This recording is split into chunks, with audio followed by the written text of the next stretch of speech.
At kasabay sinabi ni Shenmue sa kanya na naubos niya na raw ang huling piraso ng jade, kaya naman ay naitanong niya nga sa matanda na kung mayroon pa bang naitabi ito.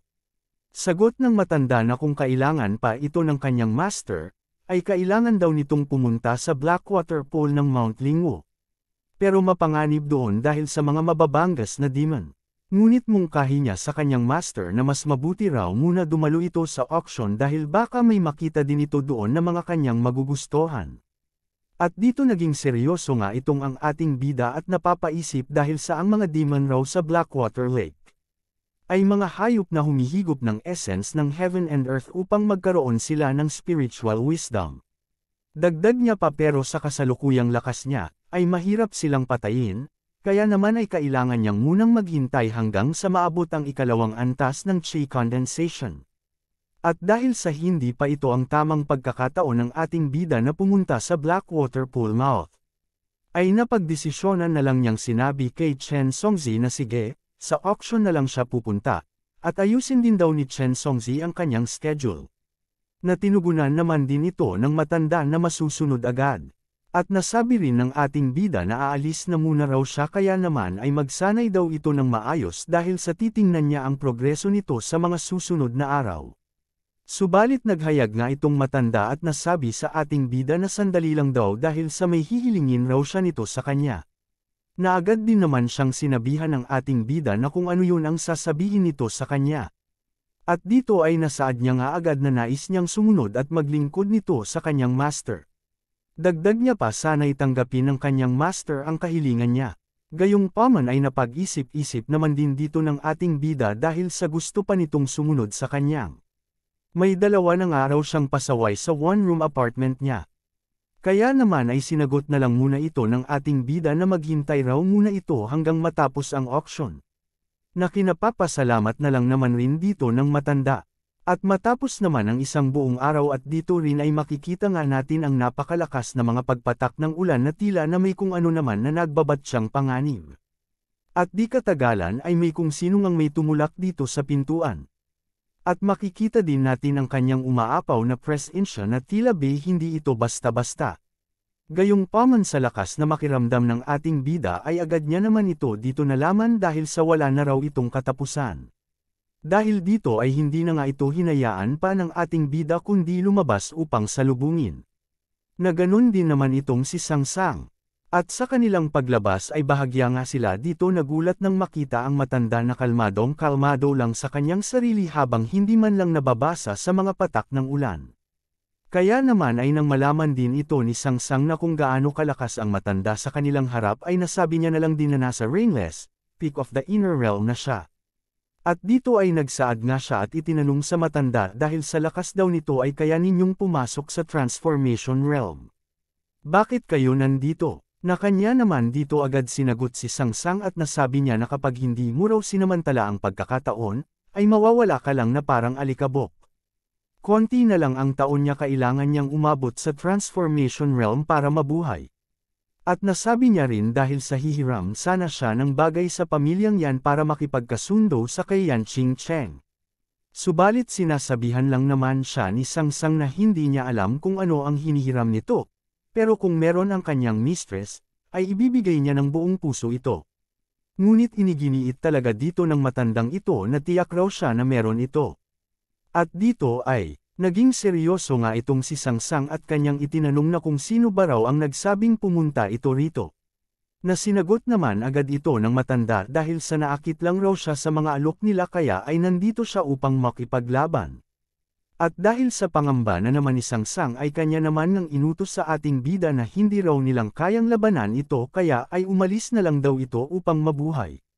Dito naman ay naitanong nga din ng ating bida sa matanda dahil sa interesado raw siyang malaman na kung ano ang ibinigay nilang kondisyon sa matanda upang pumunta ito sa kanila.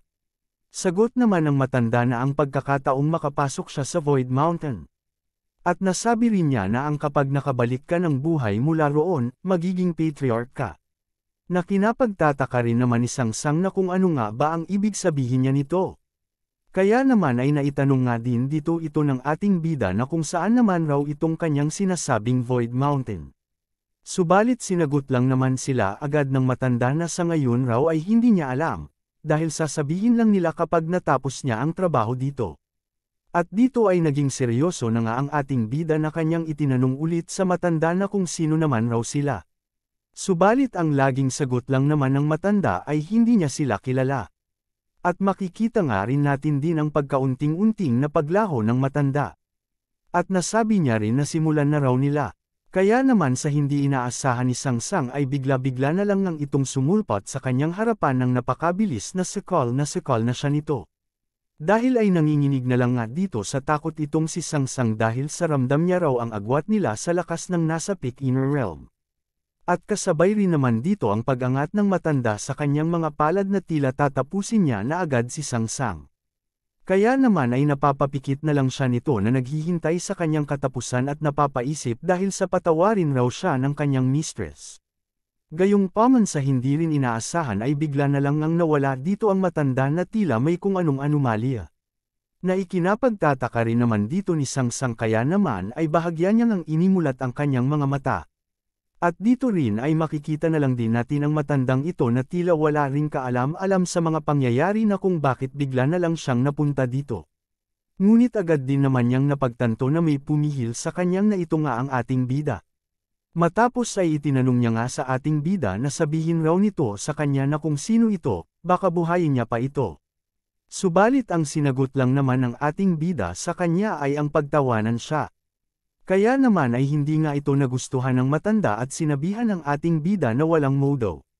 Dahil sa wala pa raw na sinuman ang nangahas sa kanya na magsalita ng ganyan nung siya ay mag-cultivate, ito pa lang daw ang unang pagkakataon na iniinsulto siya. At dito ay sumiklab nga ang kanyang aura na tila sinus indec ang ating bida. At bigla na lang nga din siyang umatake sa ating bida na dala-dala ang nagliliyab niyang mapanirang aura. Gayunpaman ay hindi naman din dito ito hahayaan ng ating bida na makakaisa ang matanda sa kanyang. Kaya naman ay naghahanda rin siya upang sabayan ang atake ng matanda. At nang magbanggaan ang kanilang mga matitinding atake ay labis nga dito ang naidulot na pressure sa paligid.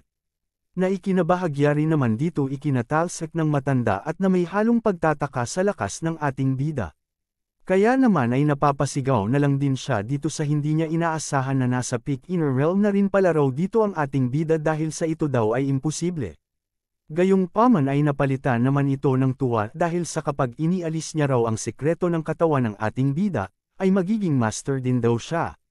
Subalit, sinasabihan lang naman din siya ng ating bida na mukhang wala kang kakayahan na gawin iyan matandang basura. Dahil din naman dito may kung anong ang ihihanda ang matanda na atake na kung tawagin niya itong Destroying Cloud. Kaya naman ay nagsilabasan nga dito ang napakaraming mga kamay.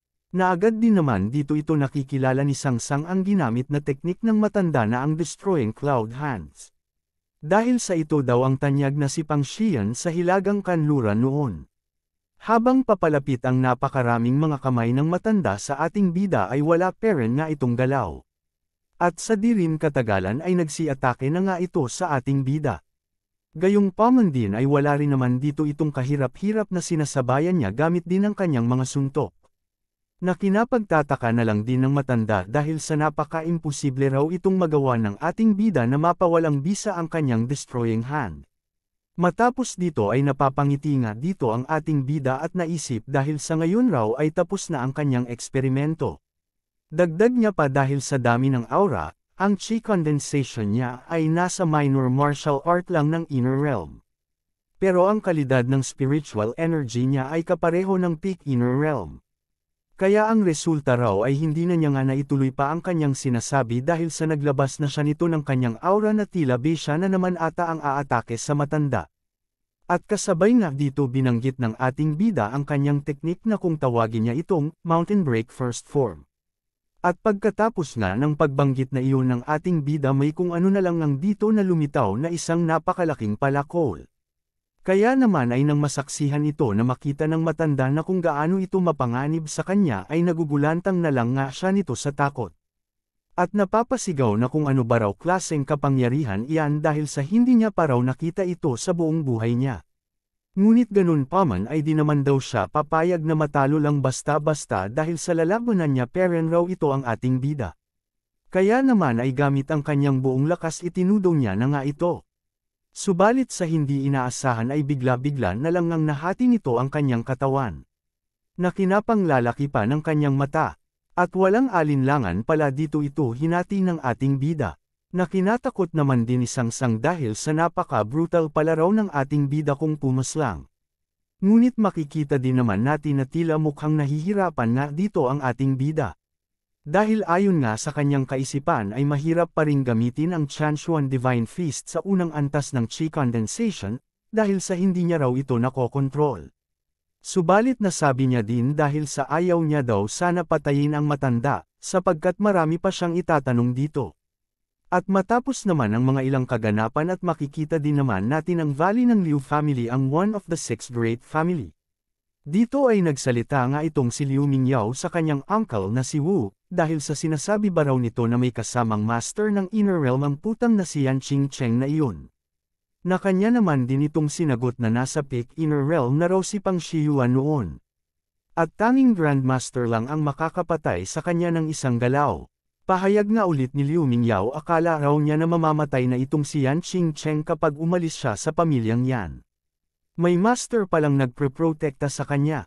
Dahil sa kanyang galit dito ay nasabi niya rin sa kanyang uncle na kaya imposible na raw nilang mapatay siya. Nasinang-ayonan din naman ito ng kanyang uncle na tama raw ito. Subalit may plano naman dito na isip ang kanyang uncle dahil para mapatay raw nila si Yan Qingcheng, kailangan daw nilang bilhin o patayin ang mysterious master na nasa tabi niya. At pagkatapos ay patayin na nila si Yan Qingcheng. Kapag wala na ang master na iyon. Dahil sa mukhang malaki nga siguro talaga ang galit niya kay Yan Qingcheng ay agad niya ngang ulit sinabihan dito ang kanyang uncle na tulungan raw siya nito. Dahil sa hindi daw siya papayag na makabalik pa si Yan Qingcheng sa siyado ng buhay.